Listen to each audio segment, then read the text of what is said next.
নমস্কার, কনাস food diary থেকে আমি আশিস কণা। আজকে আমি সবাইকে প্রথমে জানাই শুভ দুর্গাপূজার প্রীতি ও শুভেচ্ছা ও ভালোবাসা। আশা করি সবাই আপনারা ভালো আছেন, সুস্থ আছেন। তো আমি এই পুজোর সময় কয়েকদিনের জন্য কয়েকটা রান্না আপনাদের সঙ্গে শেয়ার করছি।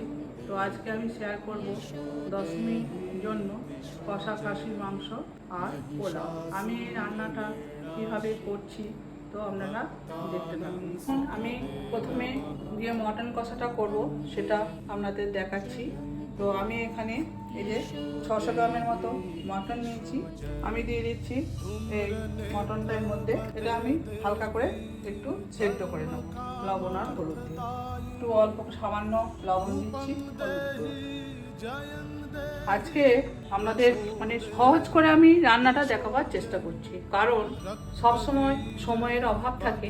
দেখে মনে হয় যে এই রান্নাটা করবো না, রান্নাটা খুব ঝামেলা হচ্ছে রান্নাটা করা। তো আমি আপনাদের খুব সহজে আর মশলা খুব তাড়াতাড়ি একবারে মশলাটা করে কীভাবে কষার মাংসটা করা হয় আর খুব টেস্ট হয়। তো একবার আপনারা করে দেখবেন, আশা করি আপনাদের ভালো লাগবে। মাংসটা এখন একটা সিটি পড়বে, মাংসটা সিটি করতে দিয়েছি আমি।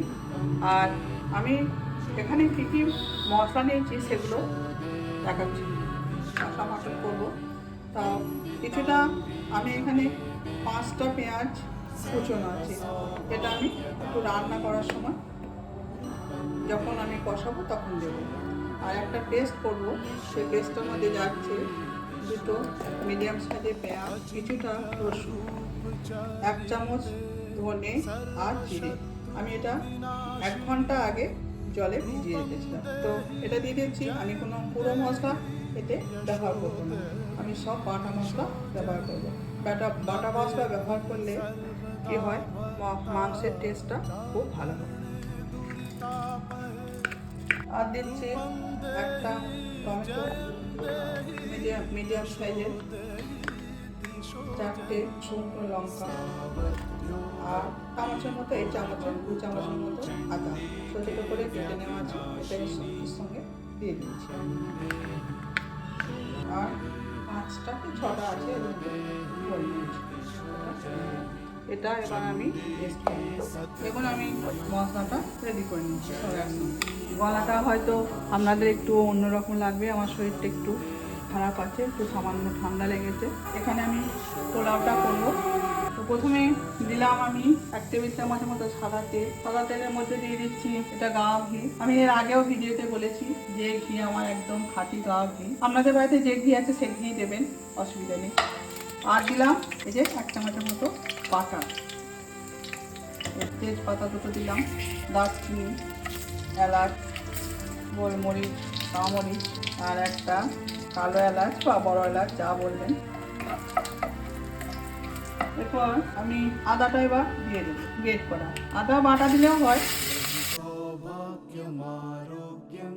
এই যে চালটা আমার জলটায় ধরানো আছে, 1/2 ঘন্টার মতো ভিজিয়ে রেখেছিলাম, চালটা আমি দিয়ে দেবো।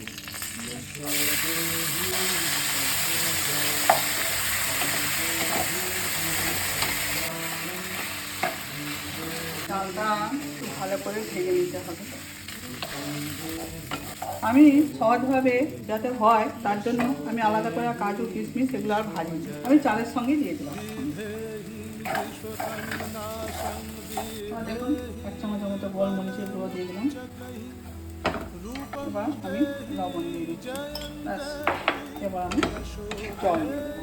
এই বাটিটাতে 3 বাটি আর একটুখানি চাল নিয়েছিলাম। থেকে বিশেষত হচ্ছে জলটাকে একদম ঠিকঠাক দেওয়া। জল কম হয় পুড়ে যাবে, বেশি হয় নরম হয়ে যাবে। কিন্তু জলটা যদি ঠিক মতো পরিমাণ মতো আমরা ঠিকঠাক দিতে পারি, পোলাওটা একদম ঝরঝরে হয়। আমি 3 কাপ চাল নিয়েছি, 3 কাপের থেকে একটু বেশি। আমি প্রথমে দুধটা দেব, কতটা দুধটা হয় দেখি। এটা আন্দাজে করা আছে তো দুধটা, দেখি 1 কাপ আর একটুখানি। হলো আমাকে 2, 3, 4, 5, 6 ফ্লেভারটা খুব ভালো আসবে। আমি চিনিটা পরে দেবো। এখন আমি চাপা দিলাম। এরপর কুকারটা খুলে দেখবো এই যে হালকা সেদ্ধ হয়ে গেছে, এবার এটা আমি তুলে নেবো। এবার এটাকে সবটাই তুলে নেবো, কেননা আমার এই স্টকটা কাজে লাগবে। আমি কুকারটায় কিছুটা সর্ষের তেল দিচ্ছি। এখানে তেলটা গরম হচ্ছে, আমি এবার এখানে এই পোলাওকে চিনি দেবো। এই পোলাওটা এখনো মিষ্টি মিষ্টি হয়, চিনিতে লাগবে। একটু নেড়ে দিচ্ছি, চাপা দিয়ে দেবো।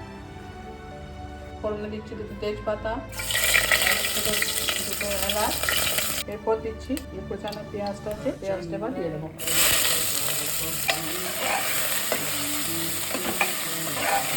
আমার একটু ভাজা হয়ে গেছে। এই যে একটা আমার সাদা চর্বি ছিল, আমি এর মধ্যে দিয়ে দিলাম। যদি চর্বি থাকে একটু চর্বি এর সঙ্গে কষা মাংসটা প্রথমে মশলা ভাজার সময় দেওয়া হয়, তাহলে ওই মাংসের টেস্টটা খুব ভালো হয়। কোচানোটা যখন হালকা করে ভাজা হবে, তখন আমি যে বাটা মশলাটা আমি সব দিয়ে রেডি করে রেখেছি, এটা আমি দিয়ে দিচ্ছি।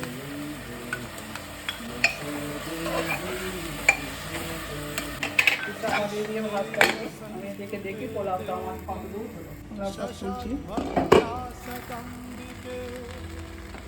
দেখুন, আমি এটা কিন্তু বাসন্তী পোলাও করছি না, এটা আমি সাদা পোলাও করছি। আমি বাসন্তী পোলাও এর আগে অনেকবার করে, দুবার আমার চ্যানেলে করা আছে। তো আমি এবার গ্যাসটা বন্ধ করে চাপা দিয়ে আমি রেখে দেবো। জল দেবো। যে মটন স্টকটা আছে এটা আমি আস্তে আস্তে দিয়ে এবার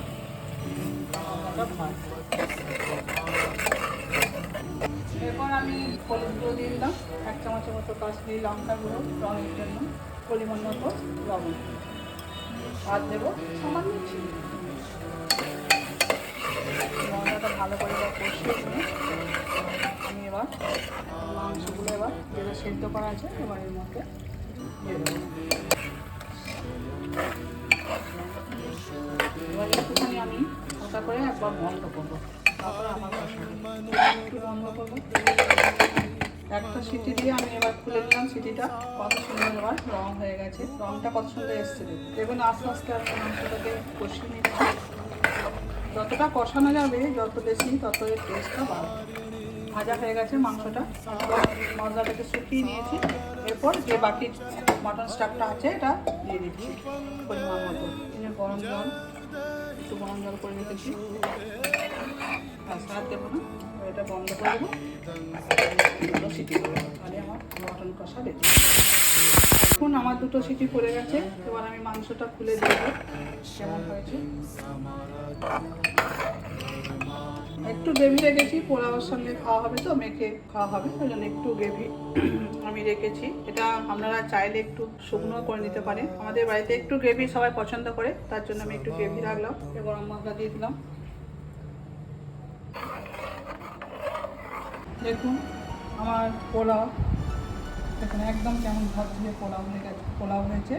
আমি যে পুজো সিরিজ উপলক্ষে যে রান্না করছি, ষষ্ঠী, সপ্তমী, অষ্টমী, নবমী, দশমী, তা এটা হলো দশমী। আজকে আমি সাদা পোলাও করেছি, অন্যান্য আবার বাসন্তী পোলাও করি, কিন্তু আজকে আমার ইচ্ছা হলো একটু সাদা পোলাও করতে। কষা মাটন,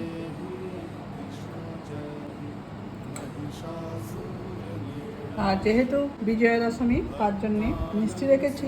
আমার এই দশমীর থালি আমি যে 2টো রান্না করলাম, পোলাও আর মাটন কষা, আপনাদের এই রান্নাটা আপনাদের কেমন লাগলো আপনারা সবাই কমেন্ট করে জানাবেন। আপনারা এরকমভাবে অবশ্যই একবার বাড়িয়ে দেখবেন, আশা করি আপনাদের ভালো লাগবে।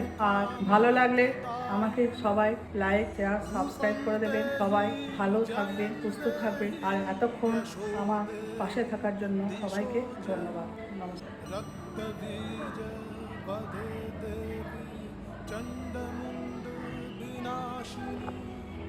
रूपं देहि जय